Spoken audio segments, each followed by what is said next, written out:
Ser podcast.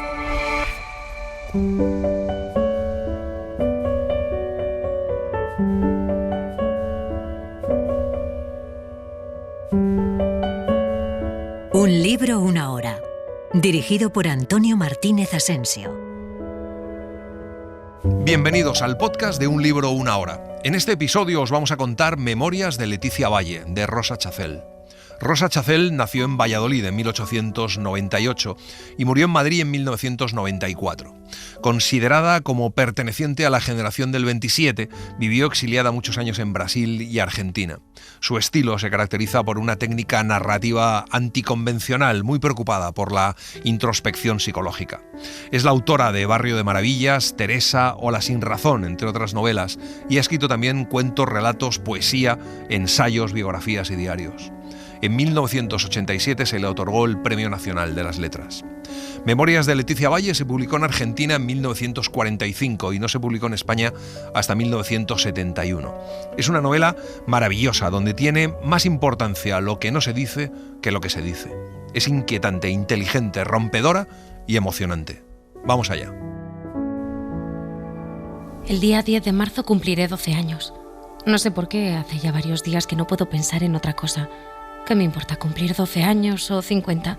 Creo que pienso en ello porque, si no, ¿en qué voy a pensar? Leticia no piensa en todo lo que ha pasado. Lo ve dentro de ella. Recuerda bien la frase de su padre. Es inaudito, es inaudito. Pero ahora está lejos de su padre, también físicamente, y ya no siente aquel deseo de explicaciones. Ahora se atreve a hablar de sus cosas, a escribirlas para que no se borren jamás en su memoria. Y no por consolarme. Necesito mirarme al espejo en ellas y verme rodeada de todas las cosas que he adorado, de todas las cosas de que me han separado, como si ellas me hubiesen hecho daño. Leticia quiere hacerse una idea de cómo sería su madre ahora. Su madre murió y Leticia recuerda cuando estaba con ella en la cama, en el verano, y se despertaba y sentía que la piel de su cara estaba enteramente pegada a su brazo y la palma de su mano pegada a su pecho. Nunca se le borrará ese recuerdo. En vez de parecerme que cada vez lo miro más desde lejos, me parece que, al contrario, algún día pasaré más allá de él. Ahora lo estudio, lo repaso. Antes lo miraba, me pasaba horas contemplándolo. Fuera de eso, Leticia no recuerda nada bueno de aquellos años. Solo la angustia de tener que aprender unas cosas para comprender otras. Se pasó oyendo 4 o 5 años, sin comprender, que su padre había ido a África a hacerse matar por los moros. Leticia no entendía por qué ni por qué lo decían con esa tranquilidad. Leticia pasaba la mayor parte del tiempo con su tía Aurelia, que era la menos aficionada a hablar. La profesora de Leticia, unas temporadas iba muy puntualmente todas las mañanas y otras se estaba varios días sin aparecer. Tanto ella como el médico decían que Leticia sabía demasiado y que le convenía más pasear que estudiar. Su tía, de hecho, la sacaba a pasear todos los días y siempre, antes o después del paseo, se detenían en casa de la abuela. Allí era donde había grandes conversaciones alrededor de la camilla. Yo me asfixiaba allí, y uno de los recursos que tenía para salir pronto era preguntar a mi abuela si tenía algún encargo que hacernos. Ella lo tomaba como si yo tuviese mucho empeño en complacerla y reservaba los encargos delicados para nosotras. A Leticia le gustaba sobre todo tener que ir a la farmacia, que estaba en un pasaje cerca de una rotonda con montera de cristales, y esa rotonda tenía 4 estatuas que representaban las estaciones, y en medio una estatua de Mercurio. A cualquier hora, en cualquier época del año, había allí una luz que le hacía a uno comprender. Yo desde allí comprendía, no sé por qué, la historia. Leticia sentía que allí aprendía mucho, pero en realidad en todas partes tenía esos ensueños. Unos eran los que la acompañaban en las visitas, otros en la cama antes de dormir y otros hasta en la iglesia. A los 8 llevaron a Leticia al colegio de las Carmelitas para que tuviese trato con otras niñas, y allí fue donde empezó a ver lo que eran las chicas. Las chicas a Leticia le produjeron horror y asco. Las veía jugar, a hacer comiditas y hubiera querido pisotearlas. Sin embargo, se portaba bien con ellas. Jamás riñó con ninguna. Solo las miraba hasta salírsele los ojos, pero ellas no sabían por qué. Pero al colegio no fue más que unos meses. Cuando cambió todo fue a la vuelta de mi padre. Los días en que se supo que estaba herido, se animó todo el mundo en las dos casas. Las noticias llegaban a la de mi abuela. Mi tía y yo íbamos allí y parecía que unos y otros teníamos ya algo que hacer. Esperarle, cuidarle luego. Su padre volvió herido, con la pierna amputada. Leticia creía que su padre iba a explicarle, que él iba a estar cerca de ella en todo lo que le interesaba a Leticia, que con mirarle solo comprendería aquellos misterios, aquellos dramas que llevaba dentro. Pero no fue así en absoluto. El padre de Leticia quería mucho a su hija, la quería muchísimo, quería tenerla siempre con él, pero no quería que le preguntase nada. La mirada de Leticia, su ansiedad, le hacían daño. No tenía valor para recordar, no había conseguido que le matasen los moros, pero sí que le matasen sus recuerdos. Se había acostumbrado a tener a los pies a su vieja perra de caza y quería que todos le escuchasen como ella, sin rechistar. Así pasó el invierno. Mientras duró su convalecencia, estuvo siempre acompañado y entretenido. Luego empezó a salir y a decir que no podía soportar la ciudad. Decía primero que era el clima, que le era difícil cruzar las calles con muletas, y luego que no sabía hacer nada sirviéndose de la mano izquierda, que necesitaba vivir en un sitio donde pudiera tener aire sin necesidad de moverse. Y al fin decidió salir de Valladolid, arreglar la casa que tenía en Simancas y encerrarse en ella para siempre. En los primeros días de abril salió para allá mi tía con la criada, y poco después mi padre, el ama y yo. Salimos por la mañana temprano y llegamos en cosa de una hora. Hacía mucho calor. La vida de Leticia cambió por completo. Sobre todo que dejó de ser el centro de la casa. La tía no se separaba del padre en ningún momento, así que Leticia empezó a tener una libertad que antes no había tenido. En Valladolid, Leticia no había salido sola a la puerta de la calle, jamás. Pero en Simancas empezó a buscar de cuando en cuando un pretexto para salir. Ir al estanco a comprar un lápiz o algo así. Estaba tan desorientada que a veces le parecía que se estaba volviendo tonta. Todas las cosas que antes le preocupaban dejaron de interesarle. No volvió a acosar a su padre con miradas interrogantes, no volvió a coger los libros, ni a entretenerse en sus fantasías de otras veces. En aquellos días no pensaba más que en comer. Me tiraba de la cama temprano y me ponía a la puerta a esperar al panadero. Mi desayuno solía durar 1 hora. Mi padre desayunaba en la cama y mi tía no tomaba más que un sorbo de café. Yo me quedaba sola en el comedor, mojando pan en la leche hasta que se me acababan las fuerzas. Después me iba a la huerta, echaba un poco de agua a los 4 tiestos que había por allí y me ponía a mirar a los conejos.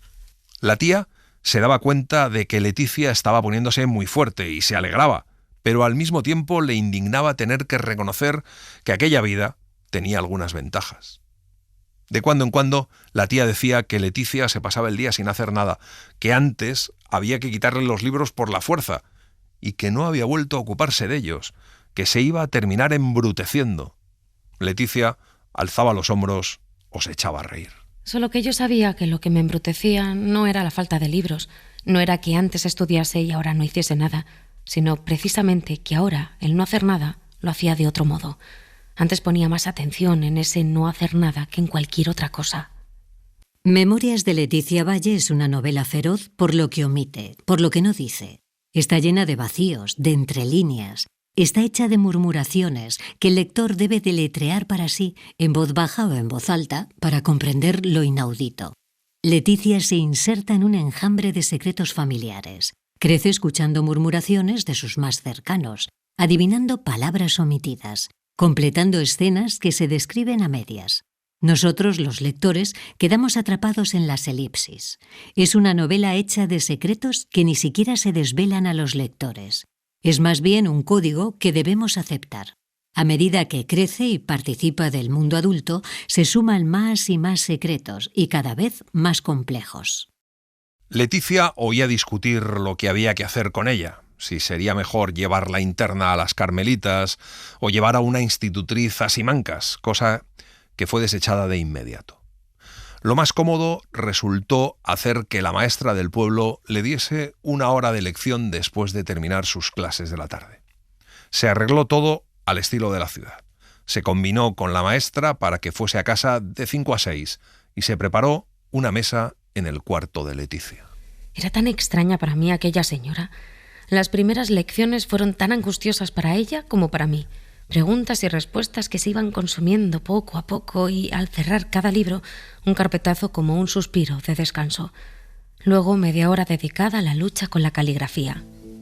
Un día llegó con un gran paquete que estaba mal envuelto en periódicos. Eran labores de las chicas de la escuela que la profesora se llevaba a su casa para preparar. En aquello se le presentó a Leticia una nueva perspectiva de su maestra y se le abrió un mundo nuevo, toda una especie de trabajos que, aunque no eran desconocidos para ella, no había practicado nunca. Al día siguiente, la lección se anuló a los 10 minutos de empezar porque Leticia enseguida se puso a hablar de labores y pidió a la maestra que le hiciese por favor una lista de todo lo que era necesario mandar a buscar a Valladolid para empezar cuanto antes. Después tuve que discutir durante 2 días en casa para que me dejasen ir a la escuela a hacer labor con las chicas mayores. Al tercero gané. Me dijeron que hiciese lo que quisiera, por no irme, y hasta mandaron a buscar los utensilios que necesitaba. Los libros volvieron a quedar arrinconados. Leticia se pasó los meses extasiada con aquello.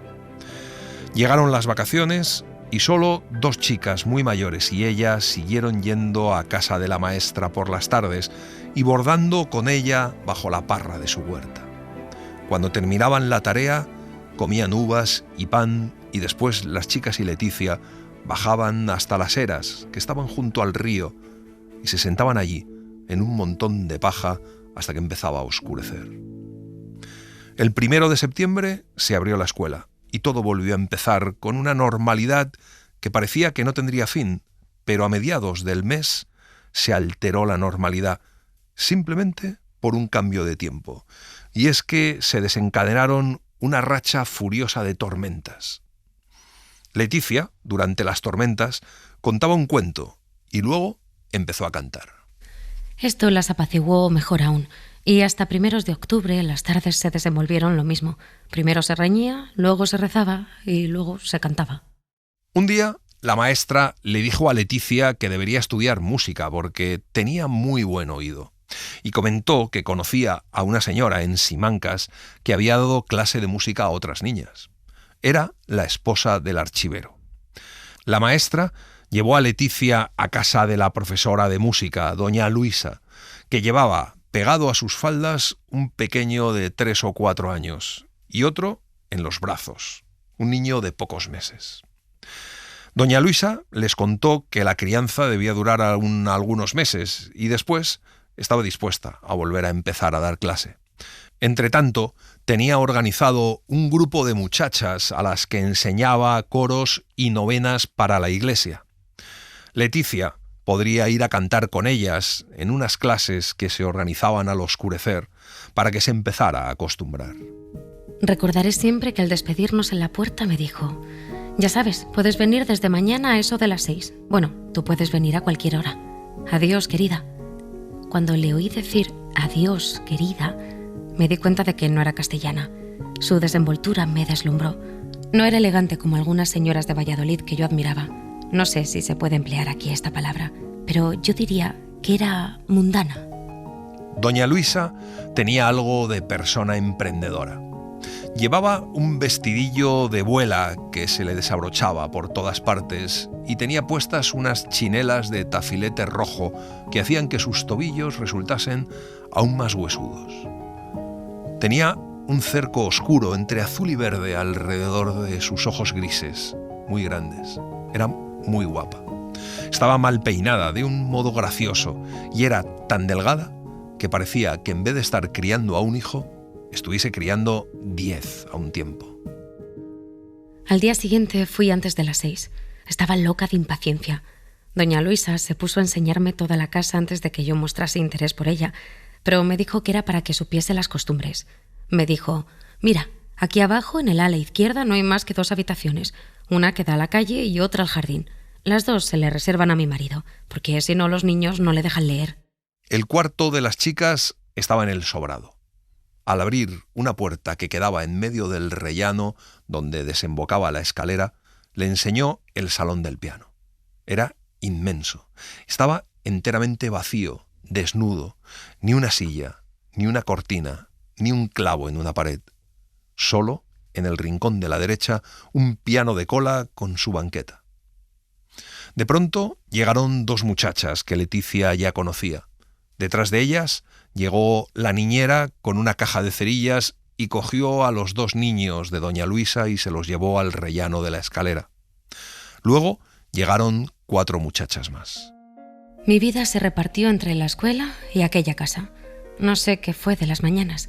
En cuanto cogía el bastidor y me sentaba al lado de la maestra, empezaba a contarle lo que había hecho en casa de doña Luisa el día anterior. Mi llegada allí era ya habitual a las 5:00. Los minutos que tardaba en llegar de la escuela a todo correr. Y hasta que llegaban las otras chicas yo ayudaba a doña Luisa en las 1000 cosas que hacía. Generalmente cocinaba. Uno de los días, cuando estaban aún en el portal hablando de lo que pensaban cantar, todas en corro alrededor de doña Luisa, apareció su marido en la puerta. Le acompañaba el médico y doña Luisa se abalanzó a saludarle. Le dijo que esas muchachas la tenían loca. Él sonrió al oírla y miró al grupo moviendo la cabeza. De pronto, alargó una mano y cogió en un puñado todos los tirabuzones de Leticia, apretándolos junto al cogote. Esta es la que tiene que darte más guerra. Con estos pelos buena debe ser. La mano que sujetaba el pelo de Leticia lo había ido soltando todo menos un tirabuzón que se quedó entre sus dedos. A fuerza de tirar con disimulo, Leticia consiguió que lo soltara. Enseguida dijo buenas noches y echó a correr, como si la persiguiesen, y con una sensación muy extraña.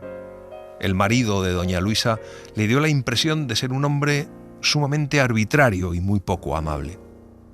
A la mañana siguiente, todo el calor, toda la trascendencia que tuvo para ella la noche anterior habían desaparecido. Doña Luisa estaba esperando a Leticia con impaciencia. Tenían en aquellos días el proyecto de hacer un gran arreglo en la casa.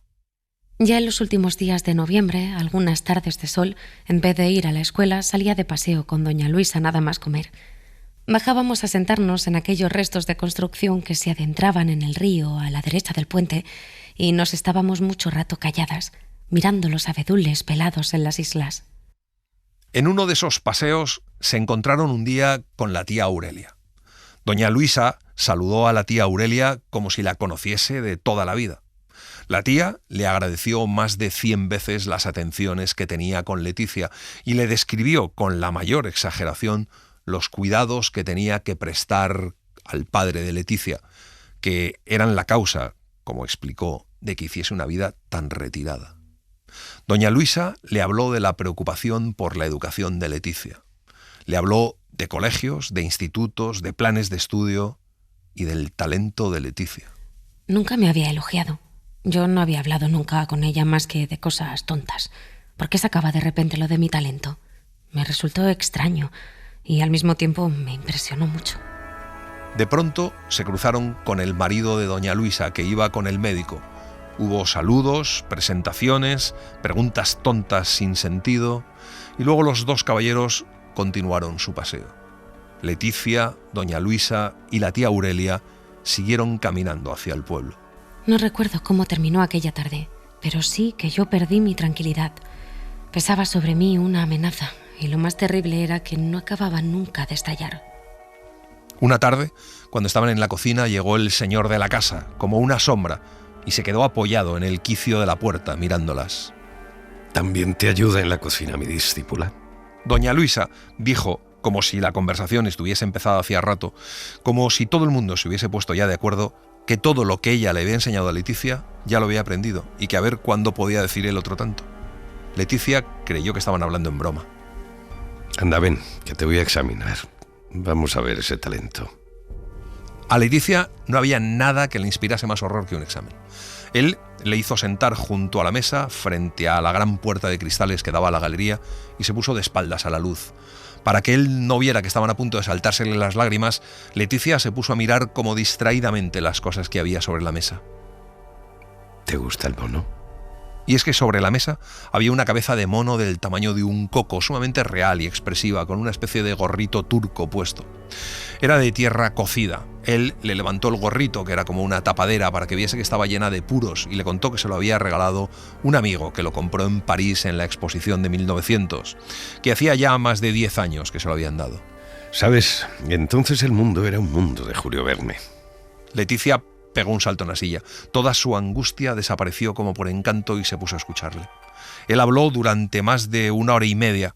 Leticia sentía que las cosas que nombraba brotaban en la habitación.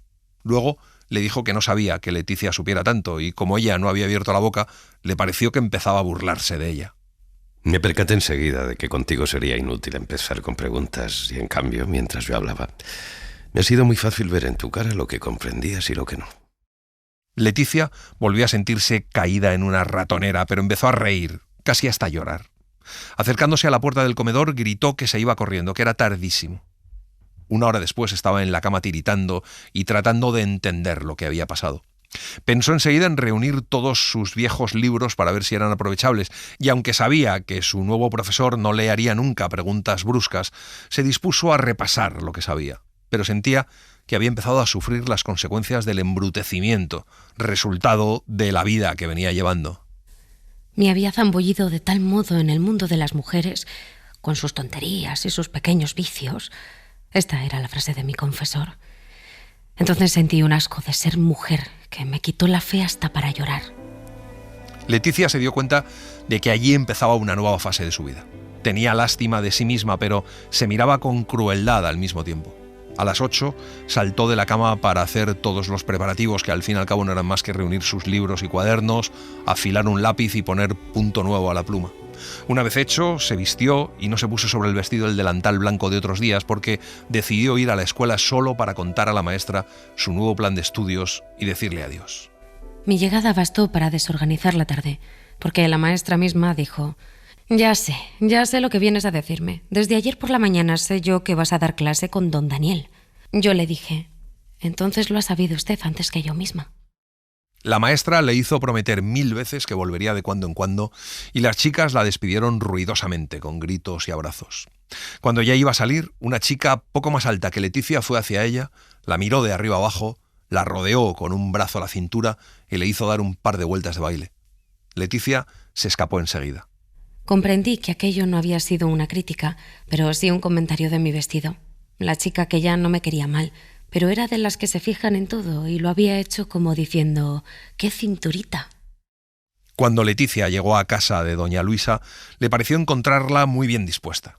Nada más ver a Leticia con la cartera llena de libros, soltó su delantal, le hizo ponerlos en la mesa del comedor y se enfrascó en ellos. Luego cogió unos cuantos libros en la mano, le dijo a Leticia que recogiese el resto y que se instalase en el despacho donde podría estudiar sin que nadie la molestase. Detrás de nosotras, con sus pasos insensibles, entró mi profesor. Doña Luisa le dijo: ya ves que no estaba perdiendo el tiempo. Y se fue enseguida. Él revisó mis libros en un momento y los desahució todos. Me dijo que había que pedir a Valladolid los textos del instituto y se puso a hacer una lista. Cuando Leticia llegó a casa fue al comedor. La tía no estaba. Leticia abrió el aparador y comprobó la señal que había hecho en la etiqueta del coñac. Estaba apenas empezado y ya faltaban casi 2/3. Aquella noche, en la mesa, Leticia fue midiendo las dimensiones del mal, los estragos que había hecho y los que podría hacer. Estaba tan abrumada que no se atrevió a levantar los ojos del plato, pero oía la manifestación que había dado origen a su sospecha, la forma que tenía su padre de hablar. Se dio cuenta de que su tía estaba en el secreto y contribuía al aislamiento de la casa. Cuando me metí en la cama, mi tristeza era inmensa, pero al mismo tiempo me sentía descansar en ella. Era como tocar tierra firme. Sufría por algo verdaderamente doloroso. No me debatía como otras veces en aquellas aventuras angustiosas de mi imaginación. Leticia es una niña incómoda en su niñez, para quien la infancia es una enfermedad de la que debe curarse. Mira con desprecio a sus pares. Les critica su falta de agudeza, su torpeza. Ella es una chica madura, precoz, atenta a las epifanías de su cuerpo y mente. Nota que su figura cambia, que resulta deseada por otros, Se da cuenta de que su inteligencia es atractiva para los adultos. Se hace consciente de su poder, de lo que puede generar entre los otros, pero ella va más allá, pues se arroja a un proceso hermenéutico para aprehender los recovecos del alma humana, en el que el verdadero aprendizaje oculta las lecciones artificiosas de la cultura escolar. Las lecciones empezaron con regularidad, pero no con puntualidad. Leticia se pasaba las mañanas estudiando y me cogía la frente con las manos como para sujetarla sobre los libros. Doña Luisa iba cada 5 minutos a proponerle una cosa distinta. Su marido le contestaba bruscamente, le lanzaba una mirada furibunda cada vez que abría la puerta. Una mañana, doña Luisa le dijo que al día siguiente les llevaba el médico en su tartana a Valladolid para comprar cosas y le preguntó si quería ir con ellos. Pero al final, don Daniel se quedó. En el coche iba doña Luisa con su hijo Luisito. A mitad de camino le tuvo que dar el pecho. Estaba tan extraña con su canotier y sus solapas de cazador entreabiertas, entre las que le asomaba el pecho izquierdo con una vena transparentándose tanto que parecía una Y dibujada con tinta azul. Nada más llegar a Valladolid fueron al mercado del Val y del Val al Campillo. Al fin entramos en Casa Rodríguez. Doña Luisa tenía que dar otra toma al niño, así que Leticia trató de llegar al mostrador para pedir las figuritas de mazapán, las peladillas y la pasta para la sopa de almendras. Cuando estaba intentándolo, se dio la vuelta y vio que doña Luisa se levantaba y ponía a su niño en las manos de una señora que estaba junto a ella mientras gritaba ¡ay, Dios mío!, con una voz cada vez más aguda. Alrededor de la señora que tenía el niño se había formado un corro. Yo no sé cómo llegué junto a ella y vi que el niño estaba amoratado, rígido y como sin respiración. No duró más que un instante. Reaccionó enseguida, le salió la leche por las naricillas y empezó a llorar. Se lo arrebaté y se lo llevé a su madre. Después de la comida, todo había pasado y se reanudaron las compras. Al terminar, Leticia pidió si podían pasar por casa de su abuela para que subiese de un salto a felicitarles las Pascuas. 10 minutos después, entraba Leticia como una tromba en el gabinete donde su abuela hacía un tricot y sus 2 tías bordaban. Besos, exclamaciones. Decían las 3 a un tiempo. «Estás desconocida, estás desconocida». Yo hablé lo más que se puede hablar en el menor espacio de tiempo. Volví a besarlas y al salir me llevé a mi tía Inés hacia el pasillo. Leticia le hizo un encargo a su tía, una manta, y le dijo cómo la quería. El día había sido feliz, salvo por el susto. La noche de Nochebuena pasó ligera porque doña Luisa había prometido tocar en el coro de la Misa del Gallo y para que pudiesen asistir hasta las criadas todo se preparó deprisa y con sencillez. Durante la cena, Leticia intentaba entender de qué hablaban el médico y don Daniel. Hubiera podido pasar también allí la noche de Año Nuevo, pero no quiso contrariar más a su familia y accedió a quedarse en casa y a meterse en la cama a las 9. Fui solo por la tarde a casa de doña Luisa. Por la mañana le habían enviado con la criada la manta, que hasta ese día no había conseguido hacer llegar. Doña Luisa la acariciaba lo mismo que había hecho en la tienda. Estaba encantada. Cuando llegó don Daniel le dijo: «¿Qué te parece la ocurrencia de esta chica?». Y él, en vez de contestarle a ella, se quedó mirando a Leticia con las manos en los bolsillos. Me parece que si tú fueras un caballerito, tendrías el arte de hacer regalos a las damas. Y me parece también que a ti te gustaría mucho algunas veces ser un caballerito. Leticia no sabía qué había querido decir con eso. Se rió un poco azorada y pensó que pronto se lo explicaría. Iban a volver a estudiar largamente, a recomenzar aquellas lecciones que, empezasen como empezasen, tenían siempre algún oasis, alguna isla inesperada en la que se podía encontrar todo lo que se quisiera. El año había terminado, pero no cambió nada, no se empezó una vida nueva, al contrario, vivieron como de las sobras del año anterior. Todo se fue agotando, todo se fue amorteciendo. No tiene ningún sentido escribir esto. Es infinitamente estúpido y bochornoso. Y, sin embargo, necesito decirlo. Quiero hacerle esta advertencia a mi orgullo. Yo no soy nada excepcional. Consigo encaramarme algunos ratos a una altura maravillosa y después caigo a lo que soy, lo mismo que cualquiera. Un día, volviendo de casa del jardinero de ver a su hijo recién nacido, al pasar por el puente, Leticia vio a una muchacha que parecía criada de alguna casa buena, que llevaba un cesto al brazo. Cuando se paró, la muchacha metió la mano en el cesto y tiró al río 1, 2, 3, 4 cosas pequeñitas. Eran 4 perritos. Se quedaron mucho rato en uno de aquellos remansos luchando y al fin la corriente se los fue llevando. Cuando Leticia llegó a casa de doña Luisa, la miraron consternados. Doña Luisa le dijo que se tomara un vaso de agua, pero don Daniel dijo que estaba totalmente inhibida y le echó en el vaso 2 dedos de ron y se lo hizo beber de un trago. Luego la llevó al despacho. En el sofá había unos cuantos almohadones y la manta afelpada. Parecía que él había dormido allí la siesta. La envolvió en la manta y le dijo que durmiera un poco. Fue hacia la puerta y al salir se volvió a mirarme. Se quedó un rato mirándome, apoyado en el quicio. Aunque ha pasado mucho tiempo, todavía no comprendo. Tienen que pasar muchos años para que yo comprenda aquella mirada. Y a veces querría que mi vida fuese larga para contemplarla toda la vida. A veces creo que por más que la contemple, ya es inútil comprenderla. Por aquellos días Leticia volvió a retroceder, pero no hacia el atontamiento como durante el invierno, sino más lejos. Volvió a reanudar las fantasías, los ensueños de cuando era pequeñísima. Estudiaba mal y hasta escuchaba mal a don Daniel. Bajaba los ojos a la mesa y cuando volvía a hablar, volvía a mirarle, estudiando el dibujo de su nariz casi recta, el contorno de sus labios más bien pálidos, más bien finos y dibujados con tanta precisión, tan rigurosamente ajustados a las curvas del uno a las del otro. Pero los delirios no pararon en la observación. Una de las primeras tardes calurosas, cuando llegó bajo el sol, por toda la carretera desde el castillo, tiró la chaqueta en una butaca y se sentó junto a la mesa. Como siempre, de espaldas a la puerta de cristales. Al poco tiempo empecé a observar la luz que atravesaba su camisa. Al inclinarse apoyándose en el brazo del sillón, la camisa se le ahuecaba un poco y dejaba ver la parte lateral de su torso. No el pecho, sino el costado, donde se le marcaban un poco las costillas, bajo una piel que parecía dorada entre la blancura de la camisa. Un día don Daniel le dijo que estaba totalmente distraída y le dio, para que se entretuviese, una caja de madera llena de fotografías. Eran casi todas retratos de familia. Leticia preguntaba y al final don Daniel se sentó a su lado y fue él quien empezó a hacerle preguntas a ella. Cuando llegó la hora de que Leticia se fuera, don Daniel saltó del sofá, le cogió la cabeza con las 2 manos, hundiendo los dedos en su pelo, y después le apretó el pescuezo como si fuese a ahogarla. Su sonrisa luchaba por ser una risa franca, pero no consiguió echarse a reír. La llevó hasta la puerta casi en vilo y allí la empujó hacia el pasillo. Vete de aquí, traidora.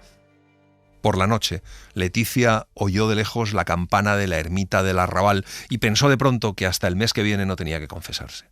Pensó que pasaría el tiempo y que las sensaciones no serían tan febriles y podría expresarlas de un modo más razonable. Con esa certeza consiguió dormirse. Le despertó, pasadas las 8, una bocina tocando insistentemente a la puerta. En Simancas nadie tenía automóvil. Su tío Alberto, su mujer y su hija se habían presentado de sorpresa. En los 3 días que estuvieron en casa, Leticia no se ocupó más que de ellos. Mi tía Frida no estaba mal. Sobre todo iba vestida maravillosamente. Pero Adriana me gustó mucho más. Era la chica más bonita que yo había visto. Tenía solo unos meses más que yo y era un poco más alta y más gruesa, pero tan aniñada que daban ganas de llevarla en brazos. Su tío Alberto pensaba quedarse unos meses en Valladolid. Quería obtener dinero para sus empresas de Berna y lanzar un pleito que mantenía desde hacía tiempo con otros parientes. La tía Frida no pensaba quedarse en Valladolid. Tenía el proyecto de irse con su hija en el coche, recorriendo toda España hasta el mes de septiembre, en que se volvería a Berna con o sin su marido. De pronto le pidió al padre de Leticia que la dejara llevársela, pero el padre dijo que no.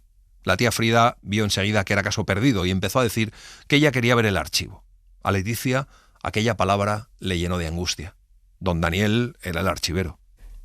La convencieron de que lo dejase para el día siguiente, y mientras duró la discusión yo me sentí como envuelta en el vaho de todas mis culpas pasadas y futuras, porque me vino de pronto a la cabeza algo como el recuerdo de una cuestión inacabada, como si en el día anterior todo hubiese quedado a medias. Después se preguntaba a sí misma qué había pasado allí, y la verdad era que no había pasado nada. La prima Adriana tenía un acento extraño y eso la ayudaba a salir de esos pensamientos. El caso es que se fueron a dar vueltas por el pueblo hablando siempre y al fin se encontraron en el comedor de doña Luisa, sentadas a la mesa a la hora en que los niños tomaban la merienda. No puedo recordar lo que dije cuando entramos. Debió ser todo muy natural, pero me queda la impresión de que por un largo rato fui sorda. Algo debí decir, pero ni mis palabras ni las de los demás llegaron a sonar en mis oídos. Pero de pronto vio a don Daniel sirviéndose una taza de café, bebiéndola de pie, de un sorbo y saliendo por la puerta. Adriana le pareció muy simpático, pero Leticia solo recordaba una frase que dirigió a doña Luisa. Ya estás viendo que este pimpollo se me ha desmandado enteramente. A la hora de la cena, la tía Frida sacó de su maleta muchas cosas que había llevado para Leticia. Adriana le dio un paquetito diciendo que eso lo había comprado para ella. Era el emblema de la ciudad donde ella había nacido, un osito tallado en madera oscura, con la boca abierta, los dientecitos blancos y una lengua muy roja. Lo único que quiso a partir de entonces Leticia fue que durase poco la cena para hablar toda la noche con Adriana y preguntarle cosas de su país. Como siempre, la realidad fue diferente, pero no menos brillante. Adriana no me contó historias de osos ni de valles floridos. Me contó cosas de su colegio. Su madre le había puesto en casa profesores especiales para que tuviese una educación artística. Sabía bailar de puntas y para demostrarlo sacó una pierna por debajo de las sábanas y puso el pie derecho formando una línea recta desde la punta del dedo gordo hasta su muslo. Le preguntó a Leticia si sabía tararear algo de Mozart y como Leticia no se sabía nada, decidió bailar una pavana, haciendo los dos papeles, de chica y de marqués. De pronto oímos unos golpes en la pared y la voz de mi tía Frida gritando: ¡Adriana! Nos callamos. Adriana saltó a la cama y se tapó hasta la cabeza. A la mañana siguiente la tía Frida seguía empeñada en ir a ver el archivo. Acompañó a Leticia y a Adriana a casa de doña Luisa y allí Leticia le enseñó a su prima el jardín que tanto le gustaba y hasta entraron en el despacho de don Daniel. Al final, Leticia pidió a Adriana que bailara como la noche anterior, pero no se produjo la misma magia. Al despedirse, doña Luisa rodeó los hombros de Leticia con el brazo, le apretó con fuerza y le dio un beso. Aquel abrazo, aquel beso más largo que lo acostumbrado, me ayudaron a conocerla, aunque su conocimiento siguiera siéndome inexpresable. Toda la noche pensé en ello y pensé que yo no merecía aquella ternura inmensa. En Memorias de Leticia Valle, si bien se revela el inicio de la sensualidad en una preadolescente y lo que esto supone para ella y las relaciones con las personas que la rodean, en todo momento hay también una mirada crítica sobre el papel que ocupan las mujeres en la sociedad. Mujeres de alta sociedad que viven entre muchas casas y criadas, que se educan en los conventos de monjas, que conversan en sus salas mientras hacen bordado irlandés. Mujeres bastante relegadas a un mundo doméstico y de servicio a los demás. Rosa Chacel da un giro en el género de la víctima en la trama amorosa, asunto al que se le ha prestado poca atención, pero el desenlace de la historia hace a Leticia una doble víctima, la vincula a una doble violencia. Al día siguiente los viajeros se fueron temprano y todo volvió a quedar como antes, aunque no enteramente igual que antes. Las huellas de Adriana tardaron en borrarse de Simancas. Volvieron las clases. Una tarde, al llegar Leticia, doña Luisa estaba cosiendo en el lado derecho de la galería. Don Daniel leía en el sofá del despacho y no estaba el médico. Leticia abrió los libros, pero don Daniel de pronto empezó a hablarle del derecho romano. Leticia le escuchó con atención, pero se había dejado la cartera en una esquina de la mesa y, empujada por uno de los libros que manejaba, se cayó al suelo. De uno de los cuadernos se salió una hoja. Don Daniel la recogió y la puso sobre la mesa. Tenía un grabado que representaba al profeta Daniel en el foso de los leones. No podía parecer que estaba allí por casualidad, pero si hubiese podido parecerlo, yo lo habría desmentido poniéndome colorada hasta echar fuego por la piel. Don Daniel hizo como que no lo notaba. Se quedó mirando la lámina un tiempo y le dijo que había una diferencia inmensa. A mí me comerán mis leones. Otro día, al llegar Leticia, encontró la casa como desierta. Se puso a estudiar en el despacho hasta que entró doña Luisa. Le preguntó a Leticia si sabía que el mes siguiente eran las bodas de plata de la maestra con su escuela y que le iban a hacer un gran homenaje. Don Daniel apareció en la puerta y dijo que más que un homenaje iba a ser una fiesta galante. A partir de entonces Leticia se ocupó del vestido que iba a llevar a la fiesta y del papel que le estaba destinado. Iba a leer un poema. En su habitación lo repetía infatigablemente. Lo más difícil fue imponerles el plan a los de la comisión organizadora. Doña Luisa explicó al alcalde que Leticia, la niña del coronel Valle, no aprendió sus primeras letras con la maestra, pero había recibido de ella algunas enseñanzas y sobre todo le tenía mucho afecto. Todos dijeron que muy bien. Todo quedó establecido tal como nosotras lo habíamos proyectado. Después vino una semana de fiebre. Mañana y tarde bordaba en la escuela con las chicas y luego corría a casa de Luisa. Me había llevado allí mi vestido de la primera comunión y entre las dos lo transformamos un poco. Mientras, don Daniel andaba por la casa como con una sonrisa. Era la sonrisa de un lobo. Dejaba caer de cuando en cuando una frasecita. Sugirió a Leticia que dejara los estudios hasta que terminara de preparar entre las dos la enésima Olimpiada.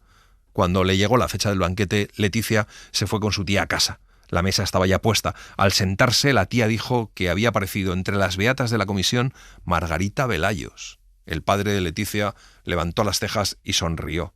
La tía añadió que la tal Margarita había dicho que cuando saliera del banquete pasaría un momento para ver al padre de Leticia. Nadie dijo más, pero la expresión de mi padre quedó como dulcificada mucho rato. Yo tenía ya sobre la cama preparado el vestido, el cinturón, la cinta que iba a llevar en la cabeza. Leticia paseó durante largo rato por su cuarto hasta que oyó las voces de su profesora y su tía. Bajó. Había un silencio como si nunca fuesen a romper a hablar. Margarita Velayos estaba allí sentada, casi tocando con su rodilla la del padre de Leticia. Tomaron el café. Ella bebió su copa de coñac en 3 sorbos, y al mismo tiempo que hacía aquel ademán varonil, su cabeza tomaba una actitud tan delicada como la de una virgen. Al marcharse, el padre tuvo mucho rato su mano cogida y le dijo solamente que había tenido una alegría muy grande. La miró con una tristeza inmensa. Yo llegué a la fiesta. Llegué vestida, peinada y dispuesta en todo exteriormente. El derrumbamiento de mi ánimo nadie lo conocía. Cuando Leticia empezó a recitar, el murmullo, la inquietud del gentío, todo se borró, y también la distancia de 5 o 6 metros que la separaba de don Daniel. Leticia quería atormentarle, pero ¿por qué había de sentirse atormentado con aquello? No es posible explicarlo. Lo que puedo asegurar es que él sufría en aquel momento una verdadera tortura y que en mis planes había figurado desde un principio la posibilidad de lograrlo. Cuando terminó, aplaudieron. Leticia no supo si mucho o poco, porque al decir el último verso perdió la conciencia de todo. Procuraba sonreír, pero sentía que odiaba a todo el mundo. Al abrazar a la maestra, apoyó su cara contra su mejilla mojada por las lágrimas. Al bajar de la tribuna, siguió repartiendo sonrisas y miradas feroces hasta que volvió a encontrarse junto a Luisa. Desde su sitio, observó que la silla de don Daniel estaba vacía y le pareció imposible que se hubiera ido. ¿Acaso algún día, con los años, adquiera una condición que ahora me falta? El sentido de la continuidad. No logro imaginar siquiera lo que harán las personas mayores al día siguiente, cuando han hecho una gran barbaridad, cuando se han puesto en ridículo o se han entregado desenfrenadamente a una emoción, pero quiero creer que obrarán en consecuencia. El día de la fiesta, Leticia sentía que tenía 15 o 20 años y al día siguiente 5 o 6.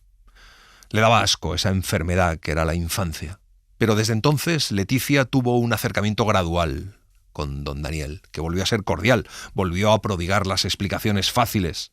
Una tarde, cuando llegó, encontró a Luisa tendida en la cama y a su alrededor don Daniel, a quien habían mandado llamar, y las muchachas poniéndole paños con árnica en una rodilla. Y es que doña Luisa se había caído. Su expresión de sufrimiento era horrible. Cuando llegó el médico, le vendó la pierna y le dio un calmante.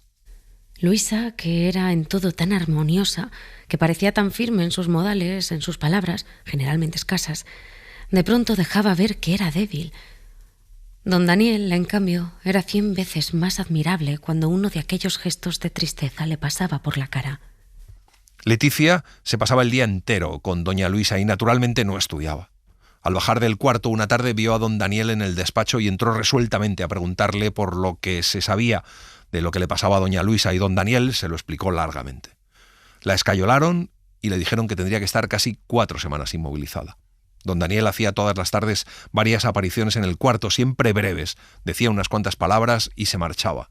En una de ellas aludió al abandono de los libros de Leticia, que no le hizo mucho caso. Estaba recostada en los almohadones, un poco inclinada hacia la izquierda, con la sien apoyada en la mano y el otro brazo extendido a lo largo del cuerpo. Su mirada era amenazadora, pero era como el que amenaza con rencor y angustia al mismo tiempo.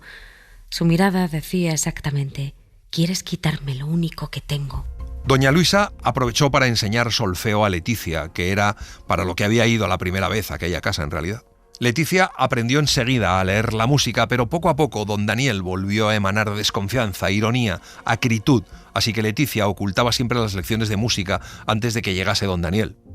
Leticia empezó a notar que en los ratos que estaban sentados junto a la mesa, don Daniel hablando y ella escuchando, de pronto su mirada se apartaba bruscamente de ella, como si de pronto le asaltase una idea que necesitase esclarecer con atención intensa, y miraba a un rincón oscuro donde debía estar brotando para él fantasmas horrorosos.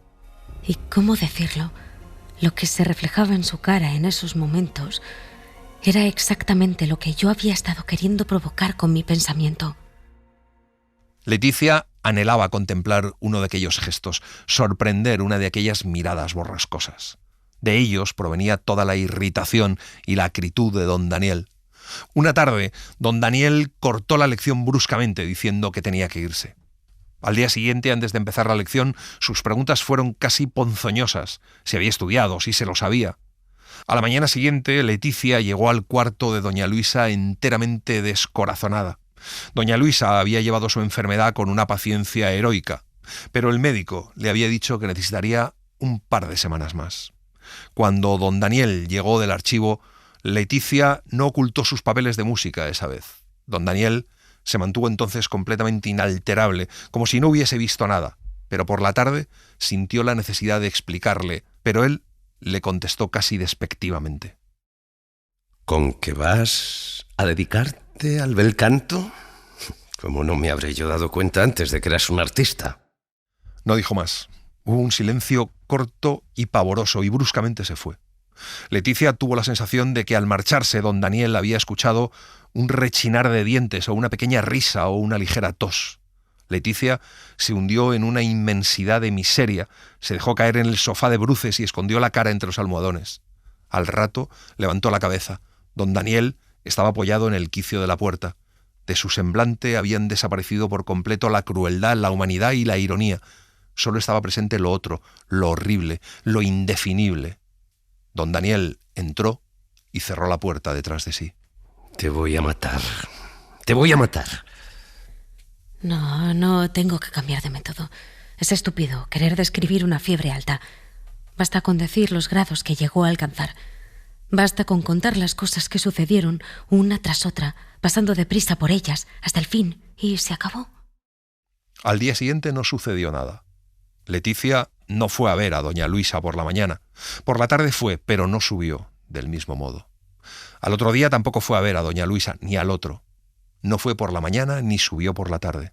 Al cuarto día, Leticia oyó por el pasillo de su casa unas inmundas reflexiones que el ama iba haciéndose y que ella no comprendió. Pero aunque las hubiera comprendido, ya no hubiera podido poner nada a salvo. El quinto día, Leticia no fue a ver a doña Luisa por la mañana, no subió por la tarde, y la puerta del despacho volvió a cerrarse. Inesperadamente, el pestillo se levantó con violencia y toda la puerta fue zarandeada un momento. Yo estaba sentada delante de la mesa.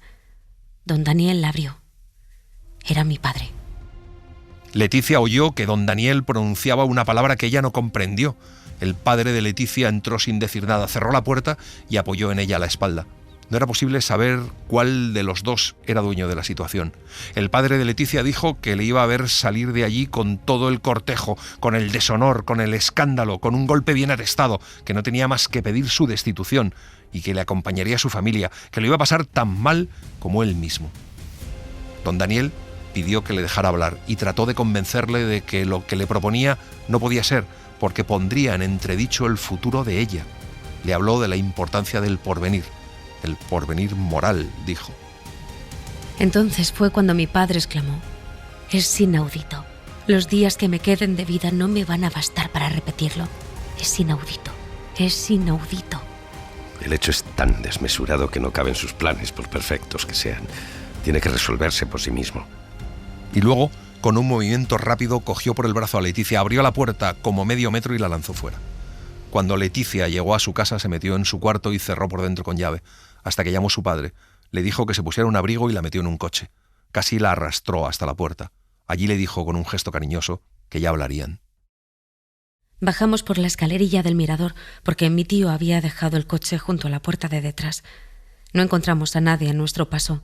Nos metimos en el coche y echamos a andar hacia Valladolid. Han pasado ya 5 meses desde entonces. Leticia vive con sus tíos y con Adriana en Suiza. Ha estudiado con Adriana y se ha dejado deslizar por la nieve como los demás. La tía Frida sigue creyendo que su sobrina es una buena chica. Tanto ella como su marido se han impuesto como misión convencer a Leticia de ello. Todo es maravilloso, pero es repugnante que todo esto se le ofrezca incluso a la criatura más vil. aunque no sé si encontrarlo repugnante es no querer comprender la misericordia de Dios. Cuando Leticia siente frío en los carrillos, cuando corre con Adriana por la nieve o por entre los árboles, le invade una especie de bondad que casi le hace sonreír extasiada ante las cosas hermosas. Y luego se acuerda. No, eso no lo escribiré. Llega carta de España. Han quitado la casa de Simancas. Leticia se esconde en un rincón mientras los tíos comentan que es lo mejor. Ni un comentario, ni una alusión al drama que ha determinado todo aquello. La tía comenta que ella ya lo había dicho, que aquello no podía ser, que era cosa de locos. Y no se daban cuenta de que lo que no podía ser estaba detrás de la butaca. Leticia no sabe si es la cólera o la amargura lo que le llena los ojos de lágrimas. Le parece que en los días de su vida no volverá a sentir nada a lo que se pueda llamar, en una u otra forma, amor. Entonces empieza a bostezar y a sentir unas ganas locas de dormir profundamente. No ha dejado de comer rebanadas de pan negro a pesar del llanto. Sale tranquilamente del rincón y aunque sus tíos se asombran, no le dan importancia porque tal vez Leticia, piensan, no ha oído nada. Al entrar en mi cuarto me acordé de que al día siguiente era el 10 de marzo. Miré la rama de hiedra que subía por el marco de la ventana y había crecido lo que yo tenía calculado. Y así les hemos contado Memorias de Leticia Valle, de Rosa Chacel. Hemos seguido la edición de la editorial Comba, con prólogo de Andrea Jeftanovic, del que hemos citado varios fragmentos. Gracias por estar ahí y gracias por leer. Un libro, una hora, en la cadena SER. Un programa escrito y dirigido por Antonio Martínez Asensio, con las voces de Laura Carrero del Tío y Eugenio Barona, y la participación de Olga Hernán Gómez. Edición y montaje de sonido de Pablo Arévalo.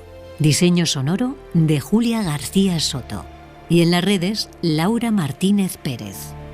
Para no perderte ningún episodio, síguenos en la aplicación o la web de la SER, Podium Podcast o tu plataforma de audio favorita.